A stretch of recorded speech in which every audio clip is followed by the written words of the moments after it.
Kya? Bye-bye. Bye-bye ka pa? Bye-bye. Good morning mga sisi ko. Panibagong araw, panibagong bakbakan na naman. Dahil ngayong araw nga pala ay maglalaba ako. Ito na lang kasi ang araw na pwede akong makapaglaba dahil sa Monday ay may pasok na ang mga bata.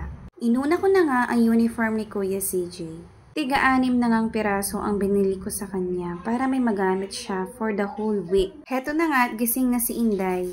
Inasikaso ko na nga ang kanyang almusal. At bago nga siya makapag-almusal ay dumating ang nagtitinda ng sampagita. Kalago ng mama ko At sa mga oras nga ito ay naglilipit na nga ako. Kob, bala mo pa nagalan king pangisnawa ko, bala mo ya ko rin i-Wonder Woman kin sobra ko kabilis magubro.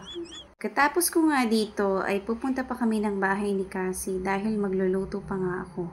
Alam niyo ba guys na dito sa pagre-reels kapag marunong kang sumuporta ay susuportahan ka din ng mga ka-content creator mo. Maliit man o malaki, kailangan makipag-engage ka ng tama. Dahil dito mag-uumpisa ang pagtaas ng earnings mo at ng views. Simula kasi na nag-content ako ng a day in a life ay ito na ang nangyari sa akin.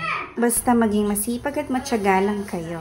Sa wakas ay tapos na nga rin akong maglaba at heto na nga ay pwede na nga rin akong umupo. Finally! Fast forward na mga guys, nandito na nga kami sa bahay. Pansin ko nga na tumataba na naman ako kaya hiniram ko itong waist streamer belt ni Sai. Diyos ko ay nakamayayat, sabi ng kapatid ko, sabi ko okay mo, importante, healthy ka.